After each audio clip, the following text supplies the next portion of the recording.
আজকে আমি আবার জয়েন করলাম।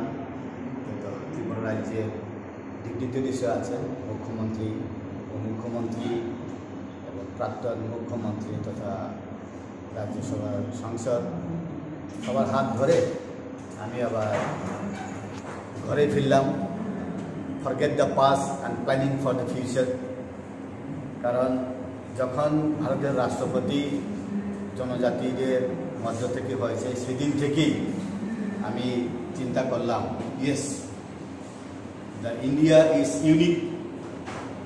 যারা পিছিয়ে ছিল তাদেরকে ফ্রন্টে নেওয়ার জন্যে ভারতীয় জনতা পার্টির পক্ষে সম্ভব ভারতবর্ষে, ওইটাই চিন্তা করলাম। এই জন্যে আমি আবার আজকে যে পলিটিক্যাল ক্লাস বা সাংগঠনিক একটা বৈঠক, এটা শুনে আরও পেলাম, শক্তি পেলাম। তো ডেফিনেটলি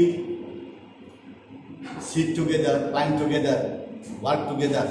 এই জন্য forget the past and planning and remember the future, এই জন্য আমি আবার কাজ শুরু করব। পার্টি যে দায়িত্ব দেবে এটাই করব, কিন্তু পাহাড়ে কাজ করার অনেক স্পেস আছে। কারণ ডেভেলপমেন্ট প্রত্যেক ঘরে ঘরে পৌঁছে, কিন্তু প্রচারটা আরও করা দরকার।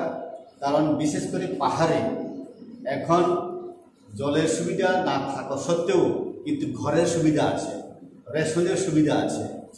প্রত্যেক ঘরে ঘরে, প্রত্যেক বিপিএল পরিবারে প্রধানমন্ত্রী আবাস যোজনার ঘর, প্রত্যেক ভিলেজ কমিটিতে, প্রত্যেকটা গাঁও সভাতে এখন দেখা যায়।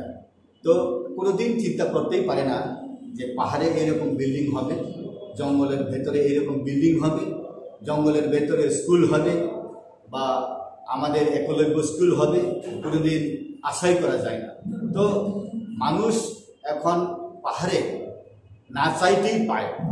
এটা সব প্রচার হয় না, কিন্তু এখন দেখা যায় যেটা ছিল না এখন সবার চোখের সামনে। তো এখন একটাই প্ল্যানিং যে আবার সরকার ফিরে আসুক।